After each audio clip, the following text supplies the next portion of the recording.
ఎక్కడ పోయిందో అక్కడే వెతకాలి అని అంటూ ఉంటారు పెద్దలు. కానీ మన మాజీ మంత్రి రోజా అలా కాదు. ఎవరి వల్ల అయితే పదవి పోయిందో వారి దగ్గరకే పదవి అడుక్కోవడం కోసం వెళ్తుంది. అవును, మీరు వింటుంది నిజమే. ఇప్పుడు రోజా పరిస్థితి చాలా దారుణంగా ఉంది. కుడితిలో పడ్డ ఎలుకలాగా తన పొలిటికల్ జర్నీ స్టక్ అయింది. దీంతో ఉన్న పార్టీలో ఏం చేసినా లాభం లేదని ఏకంగా జనసేన పార్టీలోకే వెళ్లాలని అనుకుంటుంది. నిజానికి ఇవన్నీ రాజకీయ నాయకులకి మామూలే. ఒక పార్టీని తిట్టి మళ్ళీ అవన్నీ దులిపేసుకుని అదే పార్టీలోకి చేతులు చాపుకుంటూ వెళ్లడం మామూలే. అందుకే ఇప్పుడు రోజా కూడా తాను జనసేన పార్టీపై చేసిన కామెంట్స్ ని దులిపేసుకుని అదే పార్టీకి వెళ్లాలనుకుంటుందని చర్చ నడుస్తోంది. మరి రోజాతో అన్ని అవమానాలు పడ్డ పవన్ కళ్యాణ్ ఇప్పుడు రోజాను తన పార్టీలోకి తీసుకుంటాడా లేదా, అసలు ఏ ప్లాన్ తో రోజా జనసేనలోకి వెళ్లాలని అనుకుంటుంది అనే విషయం ఇప్పుడు మనం తెలుసుకుందాం. నేను పవన్ కళ్యాణ్ ఛాలెంజ్ చేస్తున్నా. నీకు ఇప్పటికే 55 ఏళ్ళు వచ్చింది గాడిదకి వచ్చినట్టు. నీకు ఇంకా 45 ఏళ్ల టైం ఇస్తున్నా, అంటే జీవితకాలం ఇస్తున్నా. జగన్ సార్ చిటికెన వేల మీద ఉన్న వెంట్రుకను కూడా నువ్వు పీకలేవని నేను చెప్తున్నా. కట్ చేస్తే సీన్ రివర్స్ అయింది. అవమానంతో మొహం కూడా చూపించకుండా పారిపోయింది. ఇంతకీ ఆమె ఎవరో కాదు, మాజీ ఎమ్మెల్యే రోజా. ఇప్పుడు ఆంధ్రప్రదేశ్ లో కూటమి గెలుపు సంబరాల్లో ఉంటే వైసీపీ అధికారం పోయిన అవమానంతో తలపై చేతులెత్తుకుని కూర్చుంది. దీంతో ఇంతకాలం అపోజిషన్ పార్టీపై నోరు పారేసుకున్న వైసీపీ నేతలు ఇప్పుడు ఏం మాట్లాడాలో అర్థం కాక మీడియా కంటపడకుండా మొహం చాటేస్తున్నారు. రాజకీయంగా మాత్రమే కాకుండా వ్యక్తిగతంగా వాళ్ళ పర్సనల్ విషయాల మీద మీడియా ముందే బూతులు తిట్టారు. మరీ ముఖ్యంగా రోజా ఆడవాళ్లే అసహ్యించుకునేలా మాట్లాడింది.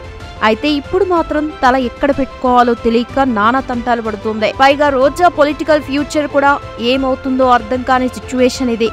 మరి నా ముద్దుల అన్న జగన్ అంటూ తిరిగే రోజాకు ఇప్పుడు జగనే శత్రువు కానున్నాడా? రోజాకి జగన్ ఎదురు దెబ్బ కొట్టనున్నాడా? అవతలి పార్టీలపై నోరు పారేసుకునే రోజాకి వైసీపీ ఎదురు దెబ్బ కొడితే ఎక్కడ దిక్కు లేకుండా పోతుందా, లేక కొత్త పార్టీ పెడుతుందా అనే విషయాలు ఇప్పుడు తెలుసుకుందాం. రోజా ఈ పేరు గురించి కొత్తగా చెప్పాల్సిన అవసరం లేదు. ఆంధ్రప్రదేశ్ డైమండ్ రాణి, వివాదాలకి బ్రాండ్ అంబాసిడర్. మెయిన్ గా రాజకీయ పరంగా అయితే ఆమె ఒక ఫైర్ బ్రాండ్.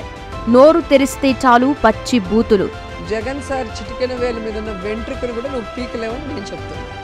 రాజకీయంగా పదవులు మోసింది కానీ పనులు మాత్రం చేయలేదు. ఇప్పటికీ వైసీపీ తరఫున నగరి నియోజకవర్గం నుండి 2 సార్లు పోటీ చేసి గెలిచింది. ఇక ఈసారి కూడా నగరి నియోజకవర్గంలో తనదే చేయనుకుంది. మీడియా ముందుకి వచ్చి బాగా రెచ్చిపోయింది. ప్రజల అవసరాల గురించి మాట్లాడకుండా ఎప్పుడూ జనసేన అధినేత పవన్ కళ్యాణ్ పై వివాదాస్పద వ్యాఖ్యలు చేస్తూ రెచ్చిపోయేది. తన అన్న జగన్ దేవుడంటూ 100కి 100 సార్లు మీడియా ముందు పొగిడేది. జగన్ కాళ్ళు కడిగి ఆ నీళ్లు తన నెత్తిన పోసుకున్న తప్పు ఉండదని భావించేది. అలా ఎప్పుడు మీడియా ముందు జగన్ హైలైట్ చేస్తూ పవన్ ని సూటిపోటు మాటలతో రెచ్చగొట్టేది.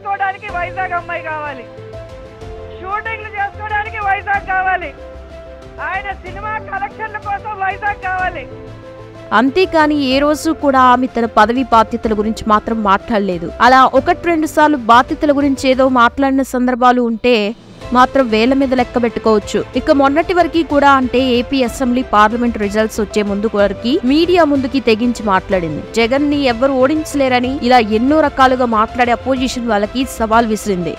కానీ కట్ చేస్తే సీన్ రివర్స్ అయ్యి నవ్వులు పాలైంది. అసెంబ్లీ పార్లమెంట్ ఎన్నికల్లో నగరి నియోజకవర్గం నుండి పెట్టెసర్దుకోవాల్సి వచ్చింది. బహుశా పార్టీ నుండి కూడా పెట్టెసర్దుకునే పరిస్థితి త్వరలో వస్తుందేమో. అసలే ఎన్నికలు వైసీపీ చాలా ఘోరమైన మెజార్టీతో అధికారాన్ని వదులుకోవాల్సి వచ్చింది.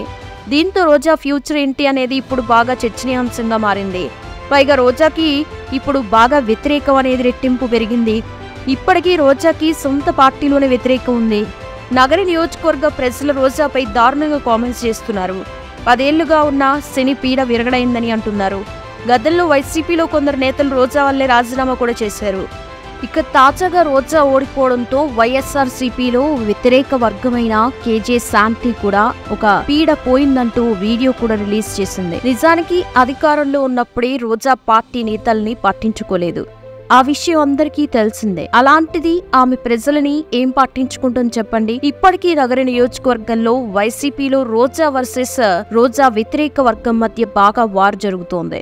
ఈ ఎన్నికల్లో రోజాకి మరోసారి నగరి నుండి టికెట్ ఇవ్వొద్దని వైసీపీలో ఆమె వ్యతిరేక వర్గం వాళ్ళు జగన్ ని కోరారు. కానీ జగన్ మాత్రం తన ముద్దుల చెల్లెలు అని రోజాకు మళ్లీ అవకాశం ఇచ్చాడు. దీంతో వ్యతిరేక వర్గం వాళ్ళు అస్సలు తట్టుకోలేకపోయారు.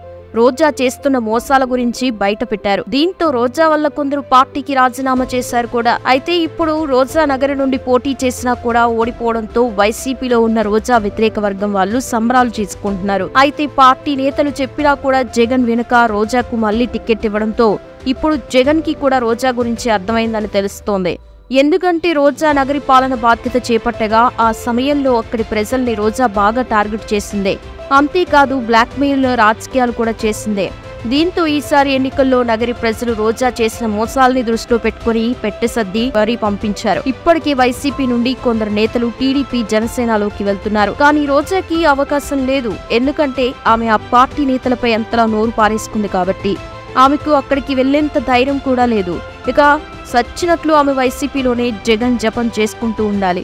ఇక జగన్ ఆమెకి సీట్ ఇవ్వకున్నా కూడా అదే పార్టీలో పడి ఉండాలి. లేదంటే రాజకీయాలకి గుడ్ బై చెప్పి జబర్దస్త్ షోలు చేసుకోవాలి. ఎందుకంటే ఇప్పుడు ఆమెకి సినిమాల్లో క్యారెక్టర్స్ ఆర్టిస్ట్ గా అవకాశం వచ్చేవాళ్ళు కూడా లేరు. దీంతో మళ్ళీ షోస్ చేసుకుని బ్రతకటం లేదా సీట్ లేని వైసీపీలోనే ఉండడమే దారి. పైగా ఆమె కొత్తగా పార్టీ పెట్టాలన్న సీన్ కూడా లేదు. కాబట్టి ఇప్పుడు రోజా ఏం నిర్ణయం తీసుకుంటుందో చూడాలి. దీన్ని బట్టి చూస్తే రోజా పొలిటికల్ జర్నీ రిస్క్ లో పడిందని చెప్పాలి. ఆంధ్రప్రదేశ్ డైమండ్ రాణి వివాదాలకి బ్రాండ్ అంబాసిడర్, రాజకీయ పరంగా ఒక ఫైర్ బ్రాండ్ అయిన మాజీ మంత్రి రోజా నోరు తెరిస్తే చాలు పచ్చి బూతులు. నేను పవన్ కళ్యాణ్ ఛాలెంజ్ చేస్తున్నా. నీకు ఇప్పటికే 55 ఏళ్ళు వచ్చింది గాడిదకి వచ్చినట్టు. నీకు ఇంకా 45 ఏళ్ల టైం ఇస్తున్నా, అంటే జీవితకాలం ఇస్తున్నా. జగన్ సార్ చిటికెన వేల మీద ఉన్న వెంట్రుకను కూడా నువ్వు పీకలేవని నేను చెప్తున్నా. ఇప్పటికే వైసీపీ నుండి కొందరు నేతలు టీడీపీ జనసేనలోకి వెళ్తున్నారు. కానీ రోజాకు అవకాశం లేదు. ఎందుకంటే ఆమె ఆ పార్టీ నేతలపై అంతలా నోరు పారేసుకుంది కాబట్టి ఆమెకి అక్కడికి వెళ్లేంత ధైర్యం కూడా లేదు. కానీ తాజాగా రోజా ఒక సంచలన నిర్ణయం తీసుకున్నట్లు తెలిసింది. ఎప్పుడు జనసేన పార్టీపై పడి ఏడ్చే రోజా ఇప్పుడు అదే పార్టీలోకి వెళ్లడానికి ఇంట్రెస్ట్ చూపిస్తుందట. అంటే వైసీపీలో ఇక తనకి వచ్చే ఎన్నికల్లో కూడా సీట్ ఉండదని గమనించి ఇక చేసేదేం లేక పవన్ పై అన్ని మాటల్ని వెనక్కి తీసుకొని వైసీపీ నుండి జనసేనలోకి వెళ్లాలని అనుకుంటుందట. అయితే నేరుగా పవన్ కళ్యాణ్ ను అడగకుండా పవన్ సోదరుడు అయిన నాగబాబును అడగాలని అనుకుంటుందట. అంటే నాగబాబుకి రోజాకి జబర్దస్త్ షో ద్వారా బాగా పరిచయం ఉంది కాబట్టి ఆ దారిలో వెళ్తే సక్సెస్ అవుతుందన్న ప్లాన్ లో ఉందని సన్నిహితుల ద్వారా తెలుస్తోంది. కానీ తెలిసి కాటేసే పాముజోలికి ఎవరు వెళ్లరు కాబట్టి పవన్ కానీ నాగబాబు కానీ రోజాను తన దరిదాపుల్లో కూడా రానివ్వరని అర్థమవుతుంది. మరి ఈ విషయం గురించి మీరేమనుకుంటున్నారో కామెంట్స్ లో తెలపండి.